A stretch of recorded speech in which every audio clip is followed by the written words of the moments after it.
going out there tonight? Whoa. You stumped me now. Check out our website, MannimalResearch.com. Thanks to everybody.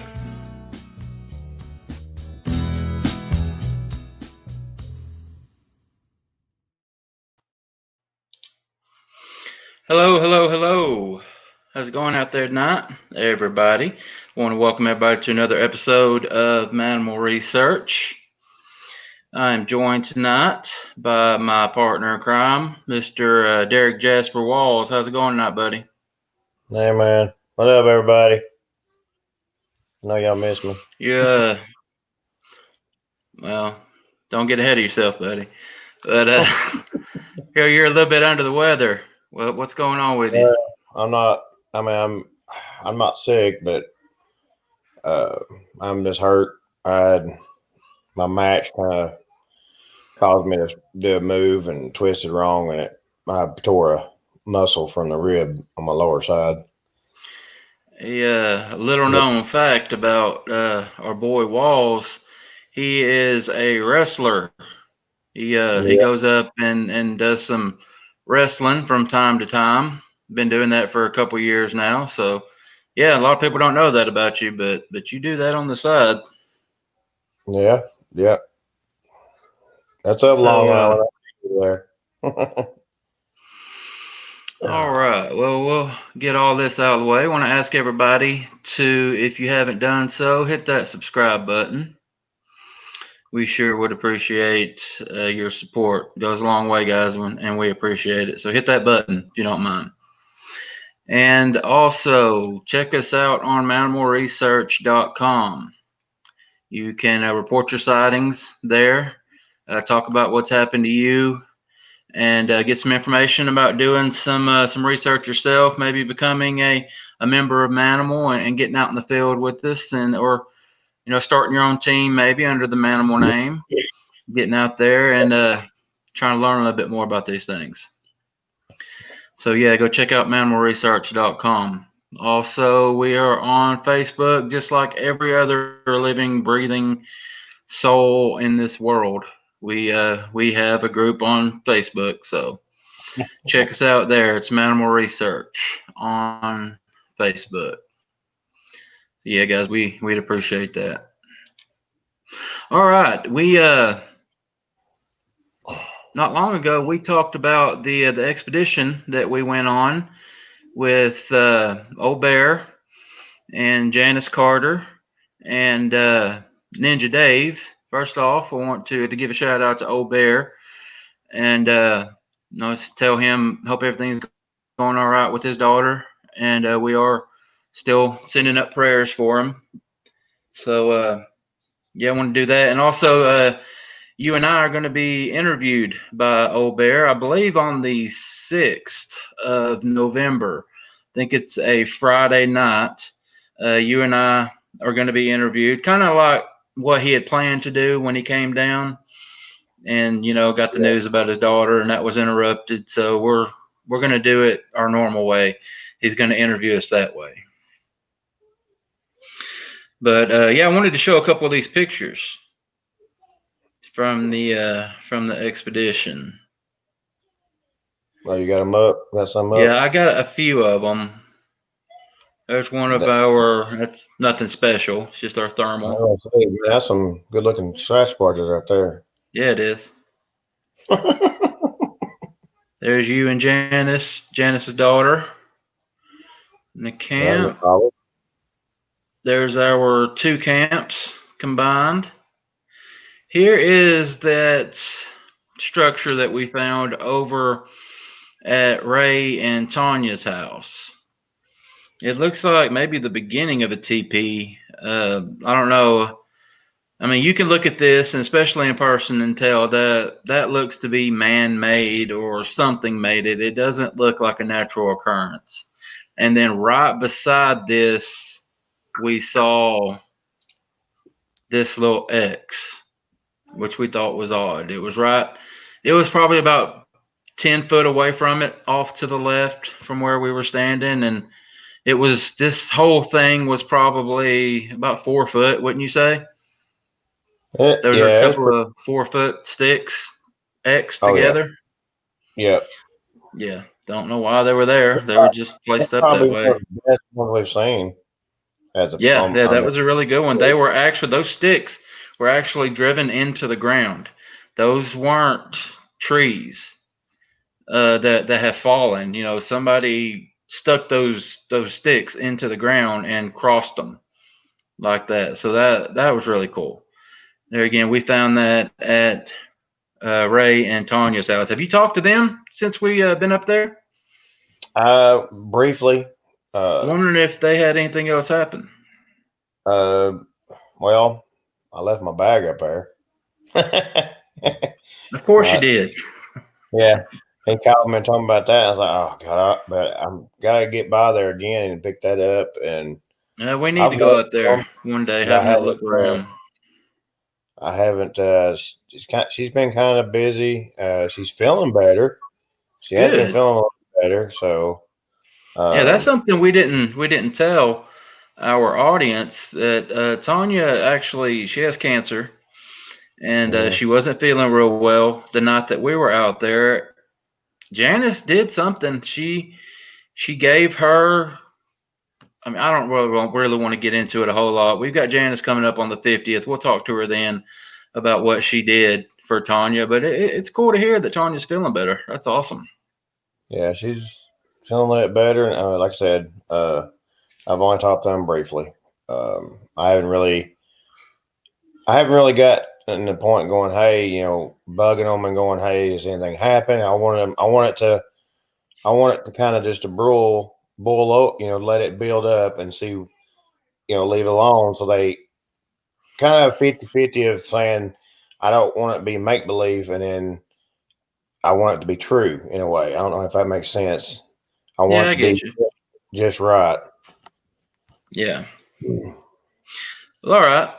We can talk about our guest tonight.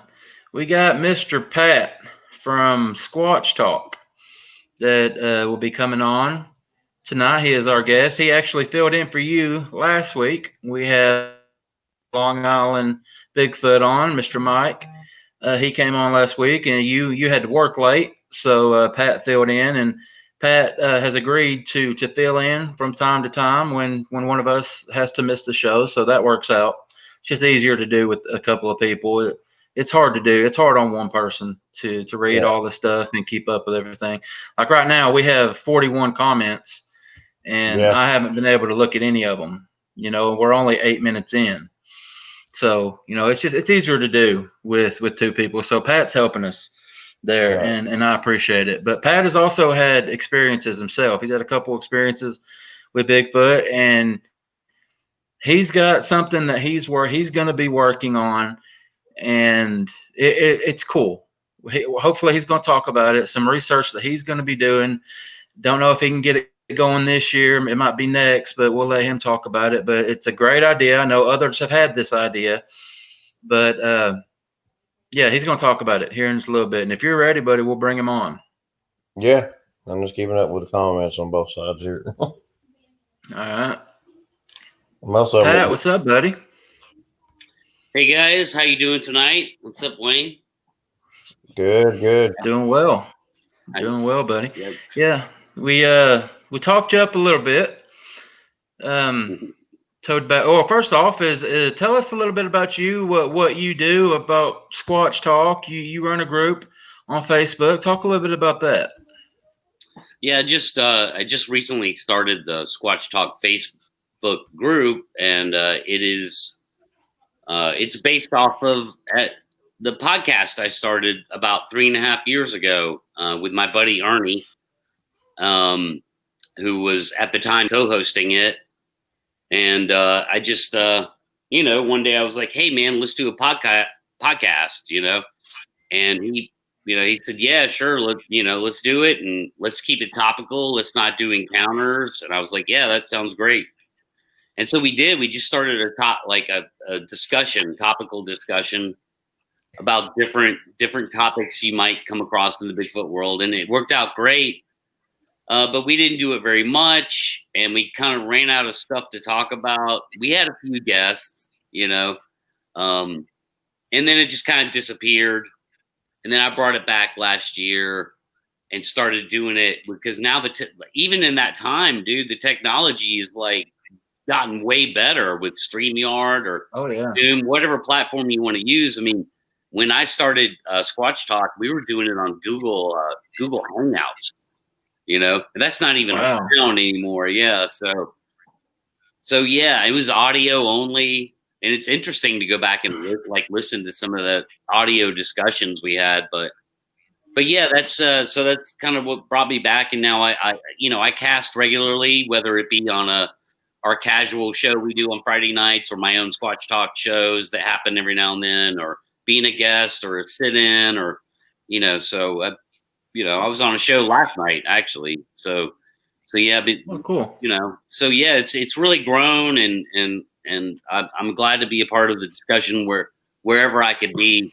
But I do have the Squatch Talk group on Facebook, and that's just a good place for everyone to go to be a part of it. Yeah, very cool, very cool. Now, as far as Squatch Talk, you do it on YouTube, like this is going out, or what do you do as far as your podcast? Right. Yeah, it started on YouTube, and so that's where like all the earlier episodes are, Okay. And then I switched over to Facebook, and I have yet to connect the two, because it's on it. My YouTube channel is called Prime Ape Objective, and I think I have about I think I have about 80 subs there, and so I never really grew that channel properly, and so now it's easier to reach. It's way easier to reach a lot more people on Facebook than YouTube for me personally, and unless I can grow, like organically grow it into something. Yeah. All right. Well, you've had a couple of personal experiences with Bigfoot. I know you said you told me before that they weren't the sexiest of encounters, but an encounter is an encounter, and we here at Mannimal, we feel like that probably the best way to learn about these things, short of actually watching them on a regular basis, is hearing from people that has experienced them. And if everybody comes out and starts telling what they've seen, what they've heard, what they experienced, we start to put the pieces together. So that's what we do here. We what makes Mannimal a little different from others is we actually go out in the field. We have different groups in different states. We go out in the field, we conduct our own field research, and then every Monday night we have people like you come on and talk about what you've experienced. So with the two, we put them together and try to figure this thing out, Sure. So yeah, if you want to talk about your experiences, what happened on that first one, when was it, where was it, and just give as much detail as you can. All right. Yeah, it happened in North Georgia, up in the mountains of North Georgia, on private land. I was on private land and just camping out, and it was actually me and my buddy Ernie. So this encounter I'm going to chalk up as likely Sasquatch, because it was audio. It was auditory. And basically, man, we were sitting there at the campsite, it was getting late, sort of late into the night, and just talking, I think we were talking about Ted Nugent or something. We were both musicians and used to play in a band together a long time ago. And just in the middle of our conversation, a scream, a very, very long scream came from, I don't know, maybe 50 yards away, roughly, in the ballpark, out of nowhere, and out of from a direction where there's like, nothing, Yeah. there's no people. This is private land. It's fairly remote. It's not like super remote, but it's fairly remote. And Now, were you in the Blue Ridge Mountains? it's part of the Appalachian Mountains. So Okay. yeah, it's technically not Blue Ridge. Blue Ridge Mountains are a part of the Appalachian Mountains, but it's Blue Ridge is sort of like the honey hole of the Appalachians, the highest peaks, the longest remote areas, So yeah, this is the part of the Appalachian Mountains here in North Georgia. And we weren't up on a mountain. I was down in a valley on private land, but there's still terrain. There's foothills and things like that. Yeah. Yeah.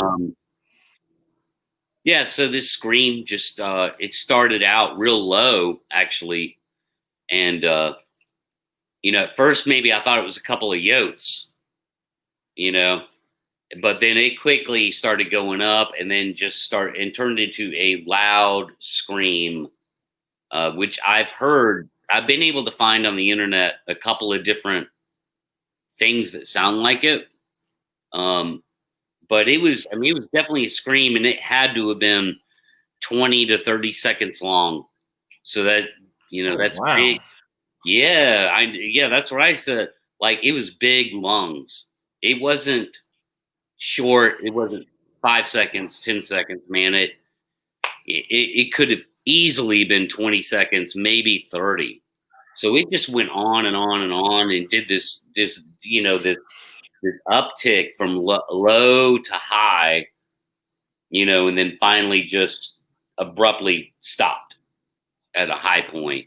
And it was very banshee-like, is like that thought went through my head even at the time. It sounded like a banshee or something. It didn't sound like a woman, didn't sound like a human, didn't sound like a woman being murdered or anything like that. It sounded animalistic.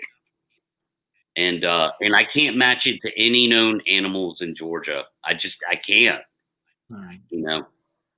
I haven't been able to. And I objectively tried to. Like, the first thing I did the next day was start researching every known animal I could think of that it could have been. And I'm like, I don't know, maybe a bear makes a sound like that. I don't know. I go out in the woods, but I'm not like some lifelong career woodsman hunter guy, so maybe a bear could sound like that. Maybe a fox, maybe, I know what, coyotes sound like, and they're funny sounding, but I wasn't able to this day. I can't match it. Now, when you said no, you couldn't find any known animals to North Georgia, so you couldn't find any known animals anywhere. So there's no animals that you could compare this sound to? No. I mean, I'll tell you this. Last week, the guy that was with me at the time, he's not convinced. Ernie's not convinced that it was Sasquatch, and he's leaning way more toward it's a known animal. But what he sent me was a video of two lynx cats like squawking at each other, and somebody filmed it like really close, like 15 feet away, Wow. And it was weird. It didn't sound anything like I heard that night, but it was weird enough sounding to go, yeah, I could see where a Bigfooter would completely misinterpret that as Bigfoot audio, but there are no lynx in Georgia. They not even 1,000 miles within Georgia. So I don't care. I mean, there's no moose here. That confirmed. There's no grizzly bears here. I just remember thinking, was that a dying cow or something? Like, I just knew the lungs were big, and that doesn't make sense either. Yeah, because there are no cows around there either, So we do have some major bobcats down there. They do scream, and then we do have. They're rare. I've looked them up after with Encounter with Tanya, talking to her about stuff. We do have they have known and seen a few panthers or pumas, the mountain lions. They've seen they're extremely but they're very rare. One of the first things I tried to match it up to was a mountain lion. Because number one, that would have been my biggest suspicion is that maybe a mountain lion could make that sound because it's a big animal, it has big lungs. And number two, I want to know if there's a freaking mountain lion around. Okay, you know. Yeah. So no way. I mean, I've never heard. I've listened to tons of audio of mountain lions and nothing even close. Nothing even close. So same thing. Cat, bobcat, much smaller cat. Bobcat, no way. Because we were in North Georgia. Me and some former members of our group were in North Georgia on an expedition, and we heard what sounded to me like hyenas. And there's no hyenas in North Georgia, but that's what it sounded like. So I was just curious, you said no known animals in North Georgia, but I had the same thing. It sounded like an animal, but certainly not one that would be in North Georgia.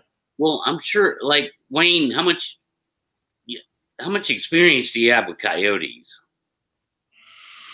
I don't study them or nothing like that. I've just, I've heard my share. Yeah, I mean, fairly regularly being out in the woods, and are you familiar? Like familiar? Yeah, I would know one if I heard it. Yeah. Yeah, and the two guys that were with me, one was in his 60s, and the other one was a very avid outdoorsman. They both said that was not a coyote. And I've talked to people, and I have found a couple of clips. One of them, Thinker Thunker, did.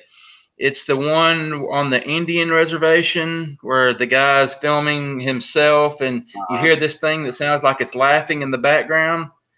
To me, it sounds like an hyena. Yeah. That's exactly what we heard. That's what we heard that night. I got you. Okay, yeah. And that I know exactly what clip you're talking about. And that is very weird hearing that sound. Yeah, that wouldn't even, God, that didn't even sound like a hyena to me. That sounded more like the Joker out in the woods or something. Yeah. It was a laughing, barking dog or something. A bark that turned into a laugh. It was very, very unsettling. We heard this thing go off probably a dozen times within a minute and a half time span. And, in that minute and a half to 2 minutes, I never once considered taking my phone out or running a camera or starting the audio. And that's why I was there. Okay. To gather evidence. I was so frightened that I never once thought to record it in any way. Well, that's I understand. Yeah. That's always very telling when you forget to put your hand in your pocket and at least record it audio on your phone, Yeah. But yeah, I mean, I just mentioned that. Yeah, it was. Because it's like, I mean, I have heard coyotes when they're in a pack. So most of the coyotes I hear out there they're together. They're not solos. And they're running through the field flushing rabbits, and they can come real close to hyena sounds, but nothing like you were talking about with that example of the guy on the Indian reservation recording that jokery kind of thing happening out there in the woods. Yeah. But coyotes make 1,000 different weird sounds, especially when they get together and they're working each other up, man. They're trying to flush those rabbits, dude. Like they make weird sounds, but always coyote. Like I always know that's coyote. And what I heard, that night of the scream, it was not a coyote. And somebody already asked me, how long did it last? It was 20 to 30 seconds, which blew my mind. Yeah, immediately. I mean, they're just big lungs, and I mean, it never hiccuped or stopped at all, man. It was from start to finish one projected sound that changed in tone and pitch. Yeah, That's hard to do, you know. it's very much is. Like, I couldn't replicate it if I tried, man. I mean, it was a scream. Dude, it got to me. Like, it scared me. It wasn't enough, especially since I had somebody there with me. We were armed. It wasn't enough to leave, but I pretty much stood there the rest of the night, with the rifle on me, like Yeah. on me, either slung over my shoulder or cocked down in a military defensive position. You know, the rest of the night, before I felt comfortable, just like calling it quits. Yeah. Guy wants to know were there any houses nearby? Because a particular dog, I don't know how to pronounce it properly, Basenji dogs. The Basenji doesn't bark like other ordinary dogs, but you already said you weren't close to any houses or anything like that, right? Yeah, I mean, it's highly unlikely that anyone's dog that would have been the closest to us was out there, or that it would be this particular dog. And there's no way it was a dog. Yeah, I don't care if there was a dog like that could make that kind of noise. We'd already know about it in the Bigfoot world. You know what I mean? People would be posting, "Hey, this dog! Look how crazy scream this dog has!" Yeah. And Right. I'd still say the lungs would have to be bigger than any canine. Wow. Like Yeah. big, yeah. I see Scottish Wildman. He said something about which that's actually a good idea. I mean, I thought it's something I think we've thought about something like that, but I don't know I guess a GoPro would be the same way, right? Yeah, the thing with that is the issue that I've run across is battery life on that stuff. You can't run it the whole time that you're out there because the battery's gonna run out, and I mean you constantly be changing out batteries.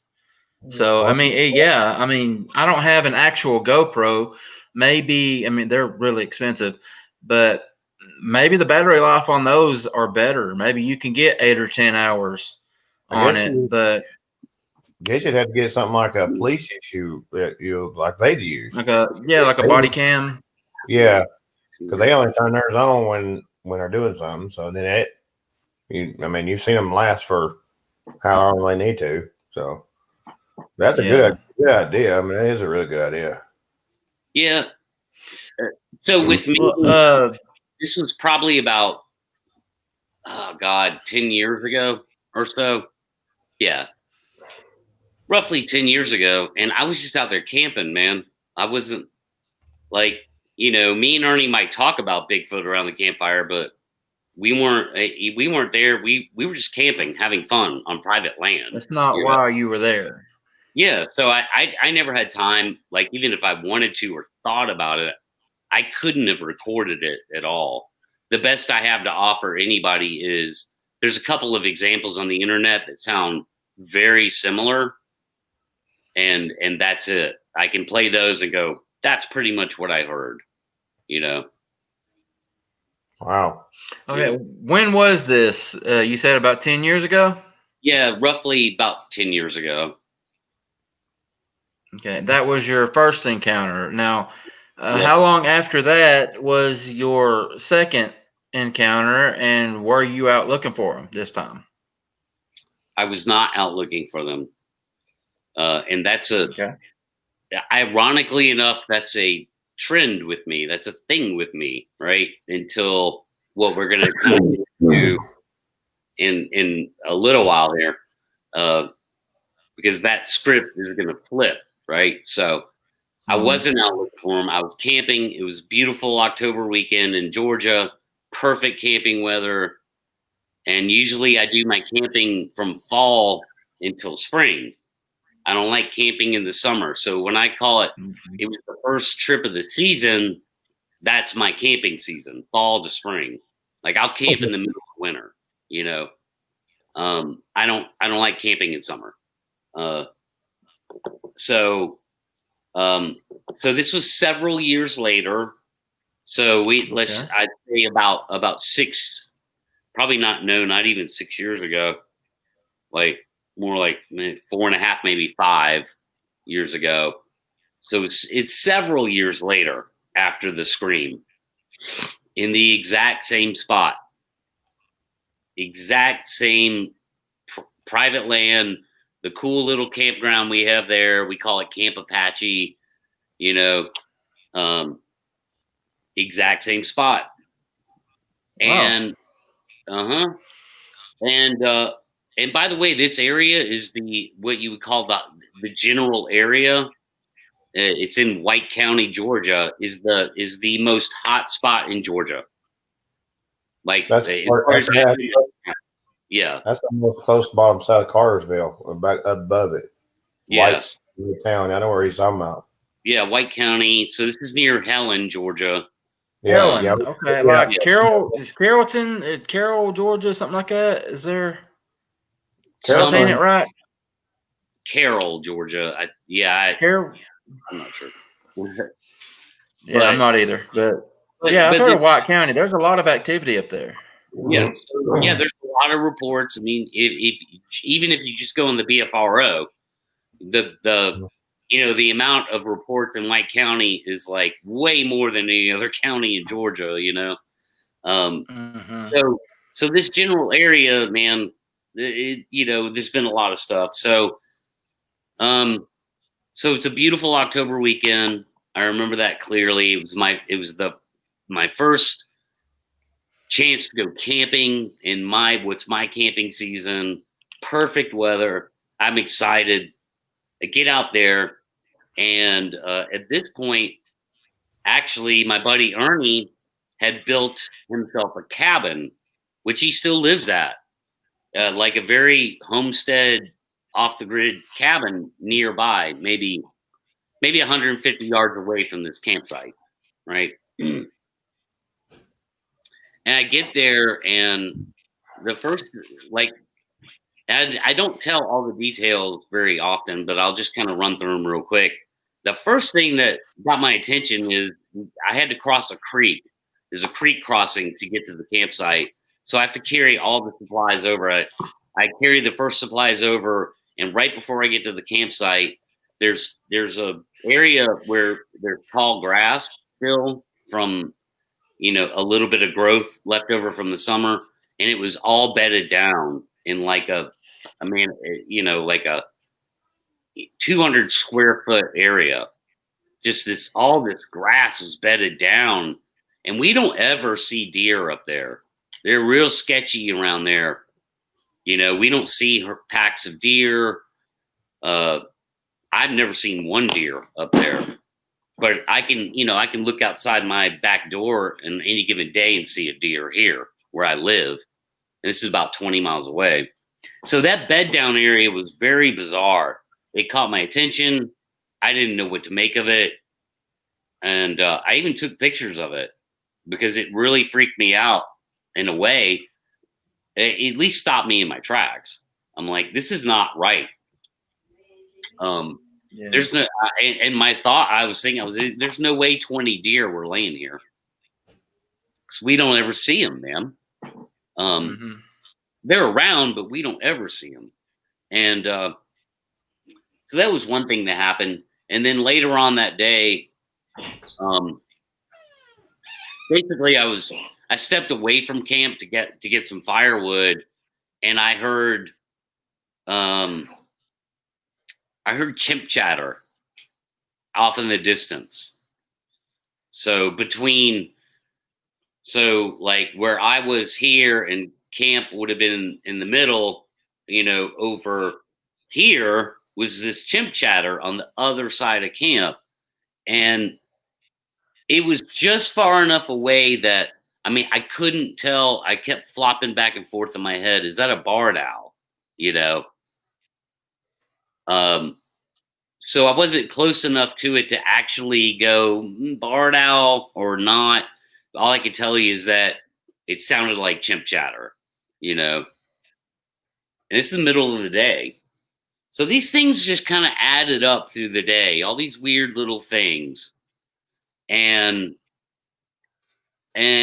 so at the end of the night, I was enjoying myself, man. I was having fun. Ernie, my buddy Ernie was there. We were hanging out, and you know, I was drinking and like having fun. You know, I was a little drunk. I'll admit it. You know, and I thought I was gonna be a smart ass. I picked up a stick and I banged on a tree, probably more than once. And I was kind of making a joke about it, you know, because again, man, me and Ernie, we talk about Bigfoot, you know, all the time back then, even. And so I picked that stick up, banged on a tree, and I was like, ha ha, you know, it's funny, wood knocks, you know. And then we hang out. He goes back to his cabin about 150 yards, like this way, and as soon as I got maybe. As soon as I got in the tent and zipped it up and bed down, here come the wood knocks, man. From the opposite direction of where Ernie went. So this Ernie would never like mess with me like that. First of all, no way in hell he would do that. And it was in the opposite direction. And so here come the wood knocks, and I couldn't believe it. I was just like, really? Is this really happening out in this direction? Again, the darkest direction where there's the most remote area of this, where I'm at. Not connected to anything for long ways, right? And wood knocks start up. And So it's the same direction that you heard the scream in the trip before. exact same direction. Now, Pat, is this the same? You're saying it's the same area? Is this a normal? Is this a normal same place? Same exact Okay, so camping spot. Yep. So is this a normal normal research area that you usually do, or is just camping, having fun? That's it. And it's a span of like 2 different years, or how long? Several years apart. Yeah. I wonder. Well, on the first one that happened, I wonder if it kind of reminds me of me and Wayne's first one. I wonder if they remembered you. Did you have anything the same as the first one? It had everything the same as you did before? Anything? Nothing's changed out of it? I mean, all my same gear. Like, I mean, gear? Yeah. I wonder if they recognized their stuff, because that's what happened with me and Wayne. I mean, yeah, but with us, we were like 3 weeks apart, you know, from our trips. Pat's talking about years, and Pat, you don't really get out and do research, do you? So I mean, you were just camping those 2 times. Yeah, I was just camping, and I don't. Back then, I didn't visit that property like often, you know. But it was a good camping spot, you know. Yeah. But I didn't get to go out there as much as I want to. You know how you plan for a weekend and it rains or whatever, you know. So yeah, man. And here's the weird thing, and I've never ever heard anybody say this, although I'm sure someone has. It's like these wood knocks went on for half an hour. I mean, it just kept coming. You know, and from the same area, they weren't moving around, and I didn't hear anything else. I didn't hear anything walking around. There were no grunts, no screams, no vocalizations, just this incessant, you know, every 2 or 3 minutes, you know, crack. And I finally fell asleep. I said, screw it. I was exhausted, dude. It'd been a long day, you know? Yeah. And I literally fell asleep to wood knocks. Wow. Yeah. So now, you said this property is private property. Is it your friend? Is it your friend Ernie's property? He lives on that property now in the cabin, but it's not his. the bigger part, like the big piece of the property, it's not his. It's one of his friends. Oh, okay. Yeah. Now, So, does Ernie do research? no. I wonder if that might. I mean, would it be possible for us to get out there on that? I mean, do you have that kind of connection with the property? Oh yeah, probably not. Yeah, I can't. The owner of the property is not like. It's like if you're not in it, yeah, I can't just bring whoever I want out there. Yeah, I mean, I didn't know if Ernie maybe had contact with them or anything like. Because you said there was a campsite there. I didn't know if other people could come camp. Yeah, no, and I'll tell you this too, and like Ernie's probably mad at me for even just getting this deep into it with these connections, but it's like he lives there now. Like I said, his cabin where he lives, and while he understands the Sasquatch phenomenon is real, he lives there, man. He wouldn't do anything to try and provoke them or get them riled up at him. You know what I mean?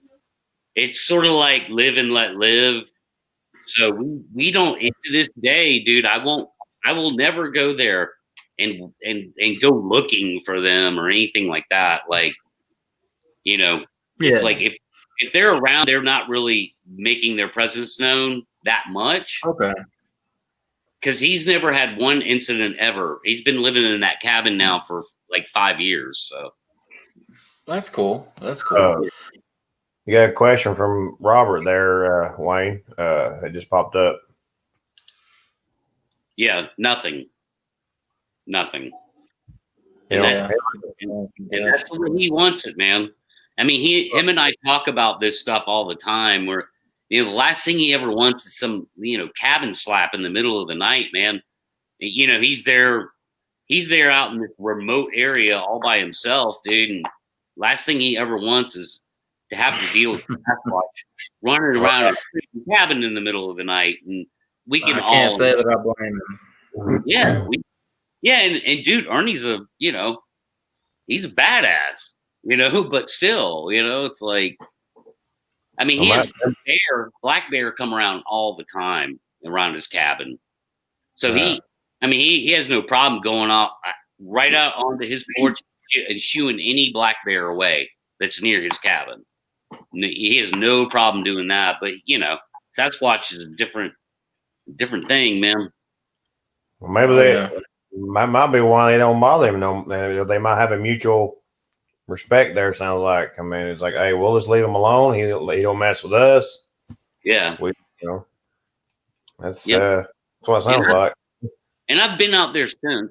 I still go out there. I'll go out there this season too, and nothing has ever happened since. And that's the way I like it. I prefer it that way. I have this attitude of, I don't want them to come around. If they're around, I don't want to know it. I just don't. It's just like I don't know what I'm dealing with. I don't know how to trust them, and I don't look at them. I look at them as objectively as I can. I don't think they're friendly forest giants because I have no evidence to tell me that, and I'm not convinced they snatch up every child they see in the woods and carry them off either. Yeah. So, they're somewhere in the middle, I think. I know you've probably been asked this question, and probably my mind's probably somewhere else. But what got you into doing, talking about Bigfoot? What was the main thing that just clicked? Well, it was sort of a combination of some things left over from my childhood, like $6 Million Man and In Search Of, and so what would have been back then in the 70s, sort of Bigfoot pop culture back then, right? Like almost fresh off the heels of what would have been the Patterson Gimlin film from not too distant past back then, right? All right. And, so Bigfoot was like, a little kid watching $6 million man, you can't hardly tell the difference between TV and reality. I was like, oh, wow, Bigfoot, wow, this thing's lives out in the woods, and, people have to go fight him. And so that just kind of carried over into me being a young adult, and sort of like some of my intellectual juices started flowing as a young adult. And I just started pondering the phenomenon itself. I'm like, why in the world are people seeing these things out in the woods? I don't get that. Right. And then looking at the Patterson Gimlin film again, and being sort of compelled by that, and then actually starting to think, man, these things might actually be out there, and then eventually, leading to sort of where I'm at now. But that was a bit of a process from a young adult to where I'm at now. Okay, cool. Yeah. Let's see. I guess what trying to think of a good question.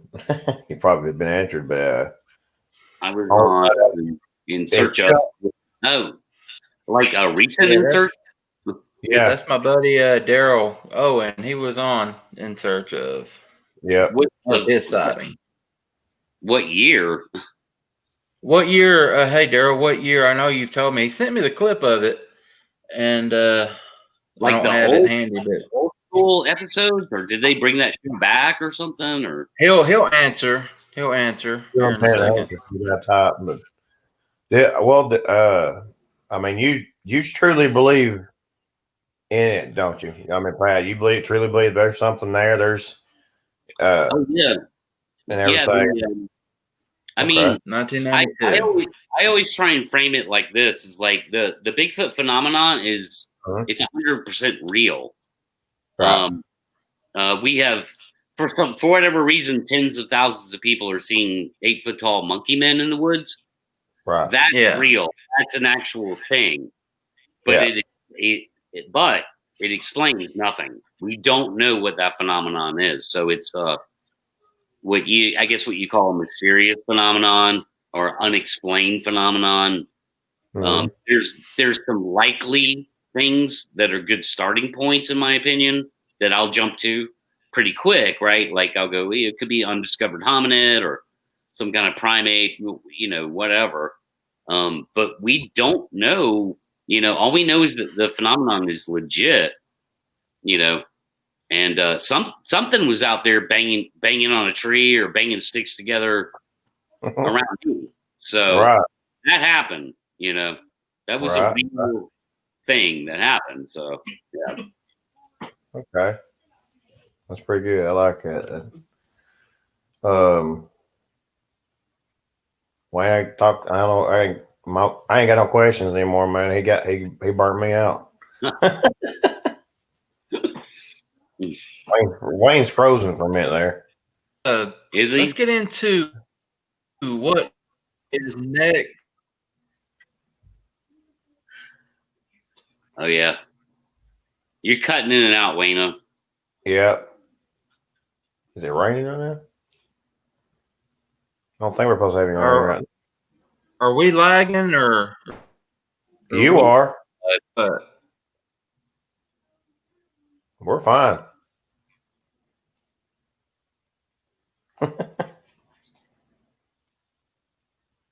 Yep.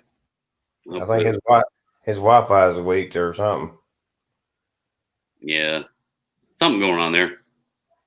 See if we can check it. But yeah, guys, I feel let's say BPD 1970. Hit the like button, like you said there, guys. If you like the show, we definitely love it. Definitely check out Pat's Squatch Talk. Oh, sorry, my medicine's hitting me. Yeah, that's all right. I'm trying to be straight and everything, but yeah, definitely check his stuff out, guys. All right, guys, can y'all hear me now? Yeah, I can hear you, but your screen's kind of glitching. Okay, yeah.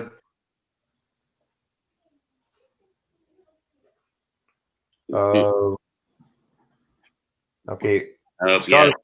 the Scottish Wildman is asking Pat, what's the weirdest I don't know thing? what's going on, guys. I'm sorry about this. You're all right, Wayne. Let me know if it looks okay, guys, because I can't tell. All right, well, you're kind of, we can hear you, and you're kind of, it just kind of freezes. Yeah, you're coming back slowly here. Yeah. I can see you. Scottish Wildman said, what's the weirdest thing you've had happen when out in the area, Pat? What's the weirdest thing is what he's asking. Okay, I just about his Yeah.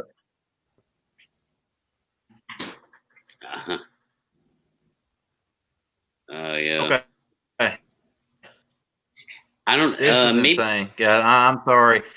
I don't know if y'all can hear me or not because I was trying to talk, but Walls just kept reading the question, so I don't know if I'm here or if I'm not. you are now, Wayne. Your audio's here. Your screen keeps Can you hear me? freezing up. Yeah, I can hear you. Can you hear us? Okay. Yeah, I can hear fine, but Walls just kept talking while I was talking, so I wasn't sure. What's going on? I was going to try to get Pat talking about what his next step is, because you do have something cool that you're wanting to try, and it's something that we've talked about with our group. But yeah, go ahead and talk about what you're wanting to do next. There he is, better. Yeah. So basically, and yeah, that just came out like pretty smooth there, Wayne. So I think you're coming back now. Basically, and yeah, I know we don't have a whole lot of time left, but yeah.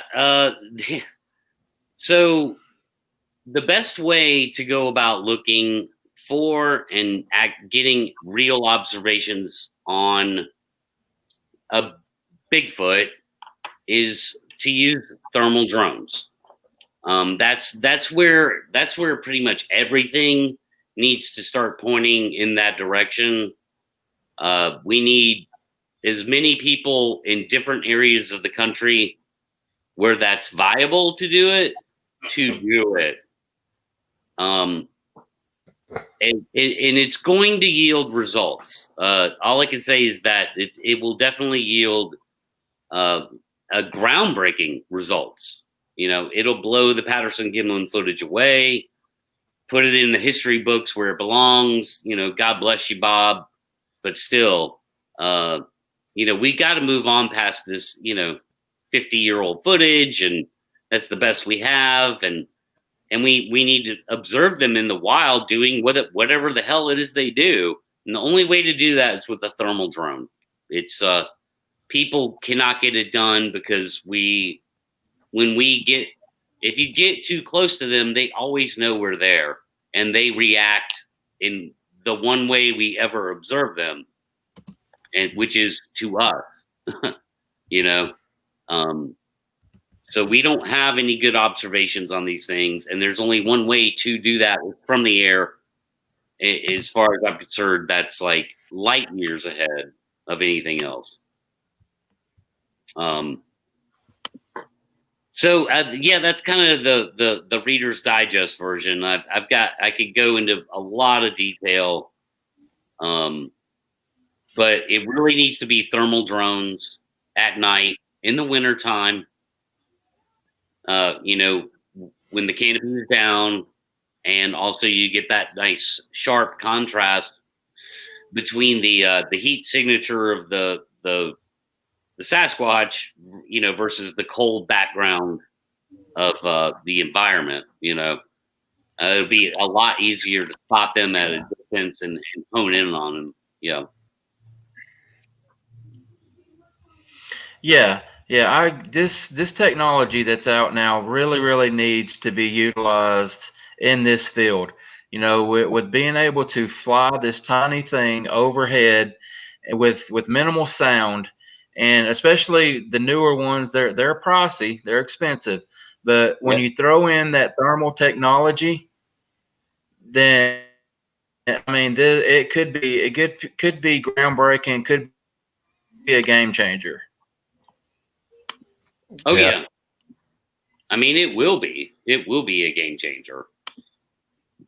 Like if they can avoid a thermal drone, then we just proved they're not a freaking ape or a hominid. I mean, there's something supernatural going on there.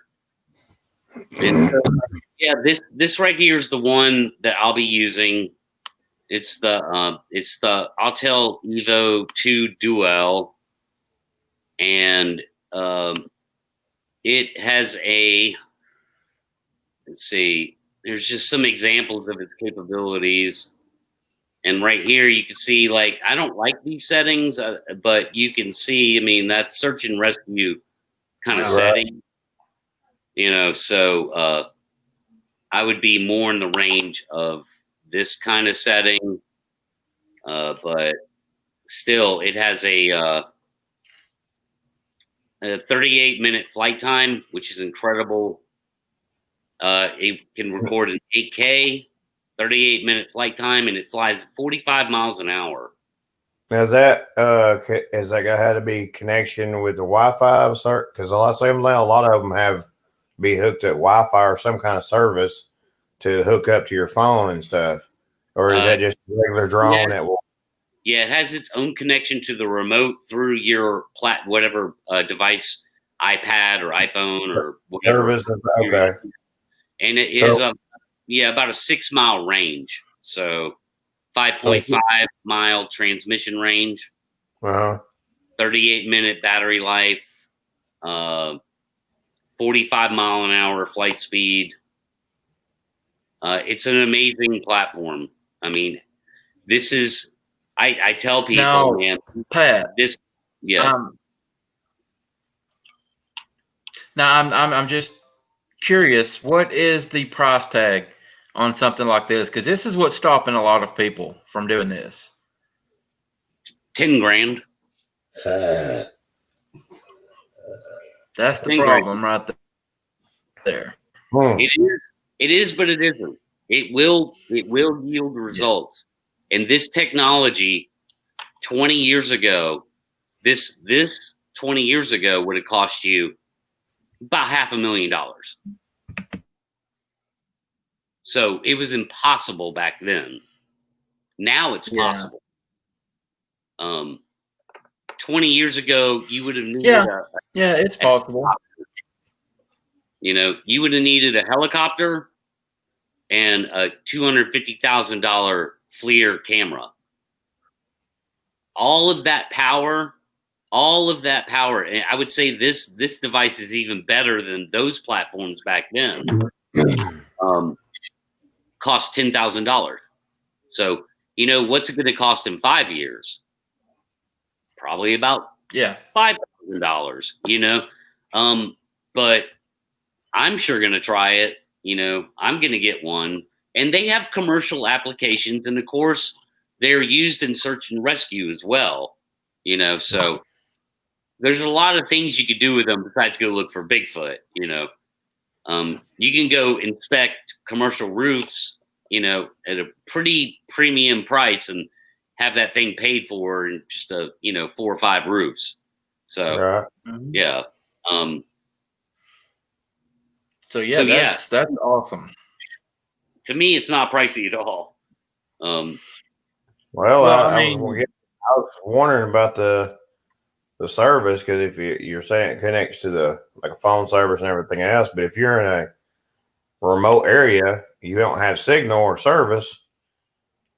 Can you still fly and can you still record with it and still use it? If it's obviously you can if it's search and rescue uses it, because apparently you can use it without service. That's what I'm kind of. It's not based on any kind of. It's all integral. It's all integral and connected. The drone and the remote don't require anything but GPS, which is okay. Okay, I got you. Okay, so that's a lot better. Yeah, and GPS is literally everywhere in the world. You could go to Antarctica and get a GPS signal. So, it doesn't require anything. Everything's recorded to an SD card, which is inside the drone is an SD card, And that's where all the imagery is recorded and all the telemetry and data that goes along with location and all that too. And it's recorded on that SD card, and then you can, from there you can do whatever you want with it. Obviously. Yeah, but for the price of a fairly decent used car, that's what it takes to get this drone. And I mean, that's when you use it like you're talking about, if you use it secondary, to try to make your money back and everything, that that can be done. But for a person like me, it'd be hard to spend 10 grand on something like that. So that's why the way I look at it, that's what's stopping Mannimal from doing it. But I'm excited. I'm excited that you are. And like I told you before, I'm willing to get out there with you and help you. When that time comes, I'd like to be out there with you and help you, because I really think that some good stuff is going to come from a thermal drone. The next good footage that we get is going to be from something like this. I really believe that. Yes, and I mean, me too, obviously. And some people will try and say, that you can get something cheaper. And all I have to say to that is, what you're going to get with cheaper is a cheaper camera. What makes it's not the drone that's expensive, it's the freaking FLIR camera that's in it, So what you want, if you're going to do something like this, do it right. Use the best technology available to the public, you don't, because what you do, if you try and like make some custom job or whatever, or some really cheap thermal camera, then what you're going to do is if you end up finding one, it's going to be inconclusive looking, and the technology that's on this Autel, it will be conclusive. I'll give you a little demo real quick. Just bear with me. Let's see. Where's my options here? Hold on, buddy. Application window. Let's go. You're planning on doing this in Georgia, right, Pat? Yes, in my area, because it's perfect. It's perfect. I mean, they're out there. They're out there, and it's remote. And like you said earlier, it has to be the right time of year. The canopy has to be down, or you're not going to catch anything. Yeah.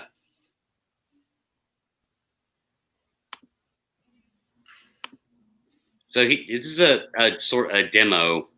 Oh God, go full screen. Come on. Yeah, I got so many things going on here. There we go. It's just a demo. You can kind of get an idea of what you'd be looking at when you found it, and it's pretty conclusive, It's not showing on our screen here. No, it shows click to exit the full screen. It shows you full screen. It won't show us. All right. I'll just do this then.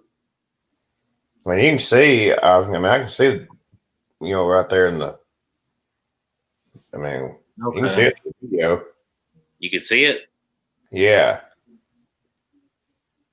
I mean, you see the people. You can see that pretty well. That's so pretty. Of course, yeah. So that's how impressive it can be. Of course, you wouldn't be that close to a Sasquatch, but that you don't have to be. You could be 200 feet in the air, and you'll get all the detail you need. And again, an 8K resolution. So, Wow. Yeah. That's pretty good. That's awesome. Yeah, it's really amazing stuff, man. And obviously, you can see you could see. You could tell everybody. You could see the clothing on them. So this isn't something that could be easily hoaxed at all. If somebody were wearing a suit, you could literally see the suit, to try and take that kind of thermal imagery and represent it as, a guy in a suit and you're trying to hoax it. Well, you'd see the suit, you could see it better through the thermal drone than you could probably with your own eyes, honestly, I seen somebody mention, they said something about, which I've actually looked into some of that too. I think with the FFA certified drone pilot license, I think that consists on the bigger giant drones. I think that's what that refers to. No. So no? I am FAA certified. Yeah. Oh, okay. Yes. So I am a commercial pilot, remote pilot, and so what that is that so these drones that we have, and I'm not even talking about just like the thermal drone, but I also have like a Phantom 4 Pro. Yeah. It's like they're very capable. They can go way in the air. They get into the airspace where aviation happens. Okay. Okay. So wow. the FAA, because of that, the FAA is involved with drones now, and I actually have a serial number for my drone, which is the same serial number you'd find on an actual aircraft. Oh, okay, cool. Yeah. Okay. So I'm literally flying a registered aircraft in the national airspace. Oh, okay, I got you. Yeah. So that I knew something had to do with the drone or the height. I knew that because I can go to Walmart and get one for $300-$400, and it'd be a decent drone, but it only goes up so far. I knew it's somewhere in that range because I don't have the FFA, and I ain't planning to go to the moon with it. How does somebody get involved with that, Pat? I mean, how did you get involved with that? That's awesome. Learning go ahead. When I discovered commercial grade drones, the kid in me was blown away by it, right? Like I was like, this is awesome. I can't believe these things exist, and I can go to Best Buy and buy one. Are you kidding me? A freaking aircraft. I can fly around like a bird and take amazing pictures and video and stuff. So when I looked into that and I started seeing you could make money, in all kinds of videography, cinematography, real estate, commercial use, like I was talking about earlier, industrial commercial use, then that's when I found out that to do that, you had to have a FAA certification. So I hit the books and I studied and learned how to, to get that certification, which is it's harder than people think. Your average person, you can't just go take that test and pass it. You actually have to study for it because I'd say it's about 25% of the knowledge you'd have to have for like a pilot's license to physically operate an aircraft, be inside an aircraft like a Cessna or anything else. It's about 25% of that knowledge test just to be a FAA certified remote pilot, Cool. Yeah. Wow.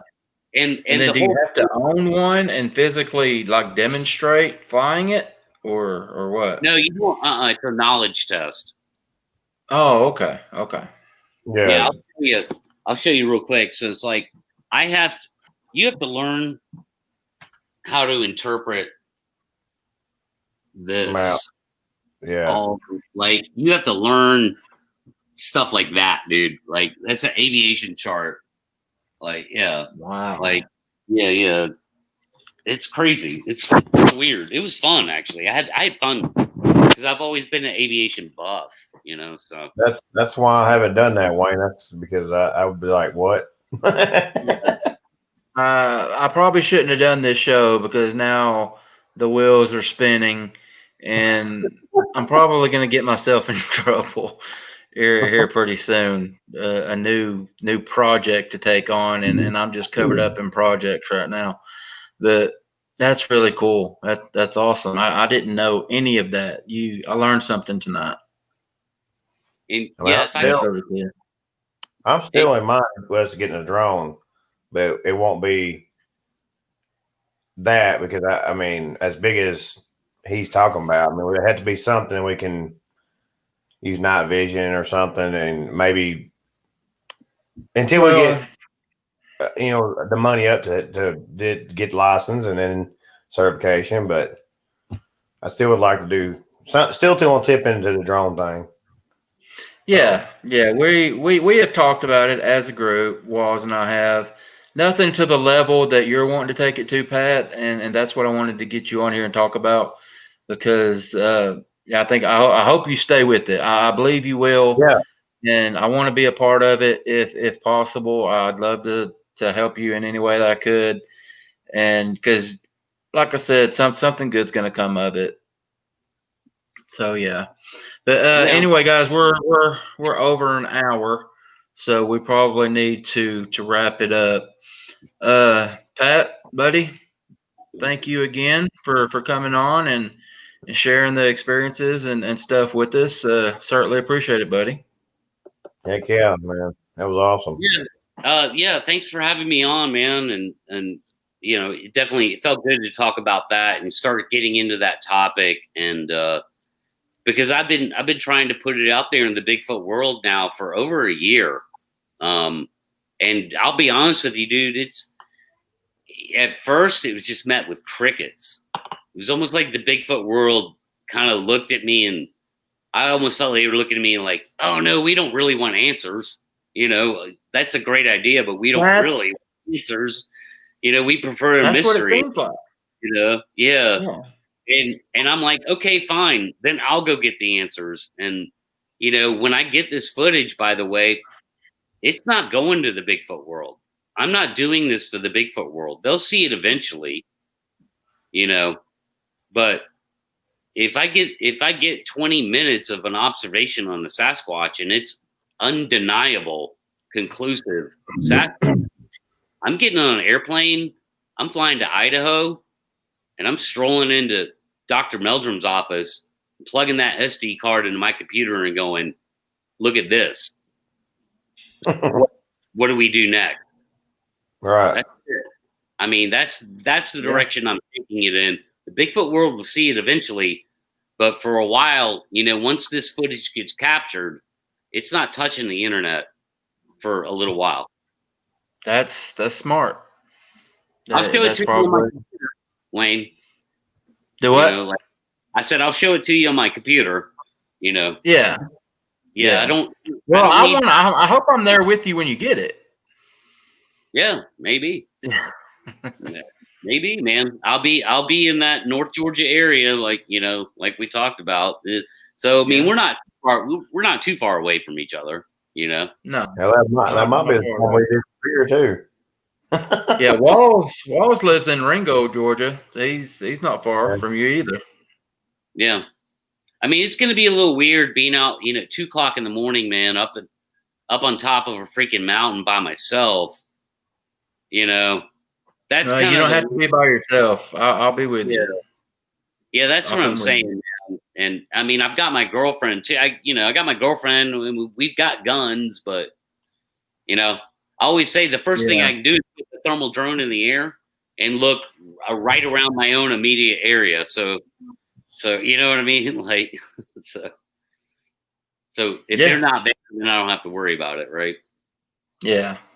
Yeah. All right, buddy. Well, again, thank you for coming on, and appreciate it, buddy. All right, you got it, man. And we'll talk soon. See you, bud. All right. Night, guys.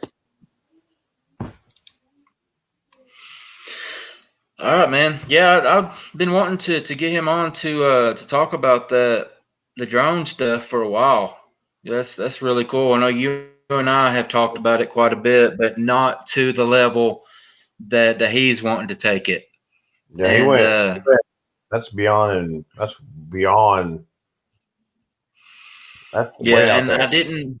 Didn't get a chance to ask him. I wish I had thought about it, but from what we talked about, he and I talked a week or so ago, and I don't think it's going to be this year, this winter, but I think he's shooting for next. That he should have everything in place, and I should have asked him about that. But anyway, your stuff's coming in clear now. What in the world? I don't know, man. I don't know what it was, and that was aggravating. Again, let me apologize to. I think we've lost several, or lost about half of our audience now. But sorry about that, guys. Nothing I can do about it. If there was a way of cleaning it up, I would. But yeah, that does it for another episode, buddy. You got anything else before we get out of here? No, guys. Y'all guys have a good night, and make sure you say the prayers for old Bear, his dad, and his daughter, and everything, and pray for each other, and everybody be good to each other. That's right. Y'all be good to each other. Walls, get in bed, buddy. You look like you're feeling too good. Yeah, the medicine's starting to talk. Get to bed, buddy. All right. All right, guys. We will see y'all next time. Everybody, y'all be good to each other. See ya.